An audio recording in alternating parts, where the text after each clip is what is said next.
صحیح بخاری میں یہ روایت موجود ہے، انما انا بشر، رسول اللہ صلی اللہ علیہ وسلم نے فرمایا کہ میں بشر ہوں۔ تو اس حدیث پر بعض لوگوں نے اعتراض کیا ہے، وہ کہتے ہیں اگر رسول اللہ صلی اللہ علیہ وسلم بشر تھے تو آپ صلی اللہ علیہ وسلم کا سایہ کیوں نہیں تھا؟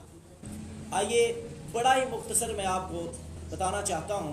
مستدرک حاکم کی جلد نمبر 4 اور صفحہ نمبر 456 پر یہ روایت موجود ہے۔ سیدنا انس رضی اللہ تعالی عنہ فرماتے ہیں کہ ایک رات نبی صلی اللہ علیہ وآلہ وسلم نے ہمیں نماز پڑھائی، اور بالکل نماز کی حالت میں آپ نے اپنا ہاتھ اچانک آگے بڑھایا اور پھر جلد ہی پیچھے ہٹا لیا۔ ہم نے عرض کی یا رسول اللہ صلی اللہ علیہ وسلم، آج آپ نے خلاف معمول کام کیا ہے اور نماز میں نئے عمل کا اضافہ کر دیا ہے۔ تو آپ نے فرمایا نہیں، بلکہ بات یہ ہے کہ میرے سامنے ابھی جنت پیش کی گئی تھی، میں نے اس میں بہترین سمجھتے ہوئے کچھ اچک لینے کا میں نے ارادہ کیا تھا، مجھے فوراً حکم ملا کہ پیچھے ہٹ جاؤ، میں پیچھے ہٹ گیا اور مجھ پر جہنم پیش کی گئی۔ آقا علیہ الصلوۃ والسلام نے کیا فرمایا؟ حتی رأیت ذلی وذلکم۔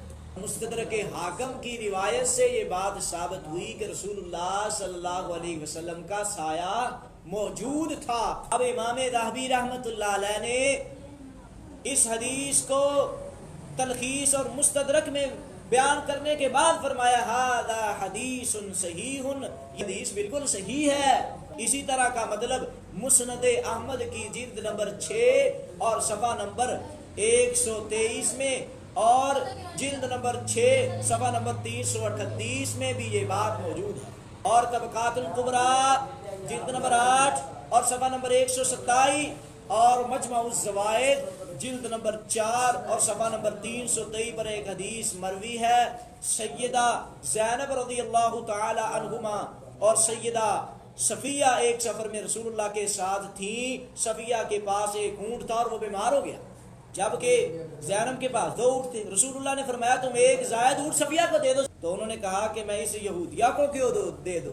اس پر رسول اللہ ناراض ہوئے کہ اتنا سخت حکم لگایا، اتنا سخت، تقریباً فرماتی ہیں کہ 3 ماہ تک زینب کے پاس نہ گئے رسول اللہ صلی اللہ علیہ وسلم، حتیٰ کہ زینب نے مایوس ہو کر اپنا سامان باندھ لیا۔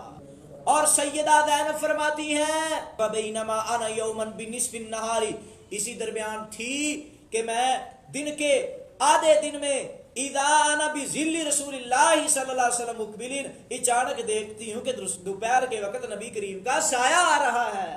اب کہیں گے جی کسی قرآن کی آیت سے رسول اللہ کا سایہ پیش کرو، ہم ان کو کہنا چاہتے ہیں جی پڑھو قرآن مجید، سورۃ رعد کی آیت نمبر 15 پڑھیے، رسول اللہ صلی اللہ علیہ وسلم کا سایہ ثابت ہوتا ہے۔ وَلِلَّهِ يَسْجُدُ مَنْ فِي السَّمَاوَاتِ وَالْأَرْضِ طَوًّا وَكَرْهًا وَظِلَالُهُمْ بِالْغُدُوِّ وَالْآصَالِ، اور جتنی مخلوقات آسمانوں اور زمین میں ہیں، خوش ہوں یا نہ خوش ہوں، خوشی سے اللہ کے آگے سجدہ کرتی ہیں اور ان کے سائے بھی صبح و شام سجدہ کرتے ہیں۔ قرآن مجید میں آتا ہے وَظِلَالُهُمْ بِالْغُدُوِّ وَالْآصَالِ، میں کہتا ہوں کہ جو سجدہ کرنے والی من عموم کے لیے آتا ہے، وَلِلَّهِ يَسْجُدُ مَنْ فِي السَّمَاوَاتِ وَالْأَرْضِ، جو بھی آسمانوں میں اور زمین میں مخلوق ہے، جو وہ اللہ کو سجدہ کرتی ہیں، ان کے سائے بھی سجدہ کرتے ہیں۔ ہم کہتے ہیں اس من میں رسول اللہ بھی شامل ہے۔